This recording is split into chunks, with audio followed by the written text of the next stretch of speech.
একসময় ঘূর্ণায়মান পাহাড় এবং ঘন বনের মধ্যে অবস্থিত একটি ছোট গ্রামে লিলি নামে একটি মেয়ে বাস করত।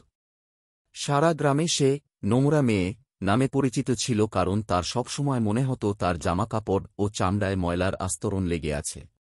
অন্যান্য শিশুরা যখন পরিষ্কার ম্যানিকিউর করা বাগানে খেলত, তখন লিলি গ্রামাঞ্চলের বন্য এবং অপ্রতিরোধ্য অংশগুলি অন্বেষণ করতে পছন্দ করেছিল, প্রক্রিয়ায় কর্দমাক্ত এবং অগোছালো হয়ে পড়েছিল। তার নোংরা চেহারা সত্ত্বেও লিলি সদয় এবং কৌতূহলে পূর্ণ ছিল। তার প্রকৃতির প্রতি অনুরাগ ছিল এবং ঘণ্টার পর ঘণ্টা বনের মধ্যে ঘুরে বেড়াতে, প্রাণীদের পর্যবেক্ষণ করে যা তাকে বাড়ি বলে। তিনি প্রায়শই পকেটে একর্ণ, পালক এবং আকর্ষণীয় শিলা নিয়ে বাড়ি ফিরতেন, যা তার ঝরঝরে এবং পরিপাটি বাবা-মাকে হতাশ করে। একদিন লিলি যখন একটি বিশেষ ঘন ঝোপের সন্ধান করছিলেন, তখন তিনি একটি আহত পাখির উপর হোঁচট খেয়েছিলেন। এর ডানা আহত হয়েছিল এবং এটি উঠতে পারেনি। বিনা দ্বিধায় লিলি পাখিটিকে তুলল এবং তার বাহুতে আলতো করে জড়িয়ে ধরল।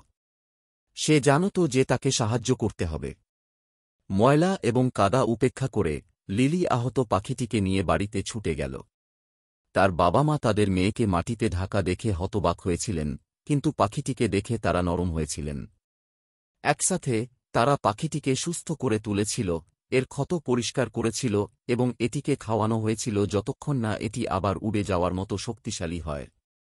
লিলির দয়ার খবর পুরো গ্রামে ছড়িয়ে পড়ে এবং শীঘ্রই সে আর নোংরা মেয়ে হিসাবে পরিচিত নয়, বরং যত্নশীল মেয়ে হিসাবে পরিচিত হয়। লোকেরা তার নিজের চেহারা নির্বিশেষে তার সহানুভূতি এবং অভাবীদের সাহায্য করার জন্য তার ইচ্ছার প্রশংসা করেছিল। সেই দিন থেকে লিলি মরুভূমির অন্বেষণ অব্যাহত রেখেছিল, কিন্তু এখন সে উদ্দেশ্যের নতুন উপলব্ধি নিয়ে তা করেছিল।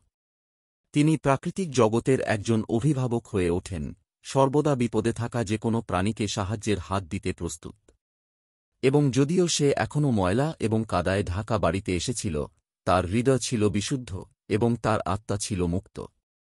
লিলির জন্য অন্যদের সাহায্য করার এবং তার চারপাশের বিশ্বের বিস্ময়গুলি অনুভব করার আনন্দের জন্য কিছুটা নোংরা হওয়া একটি ছোট মূল্য ছিল।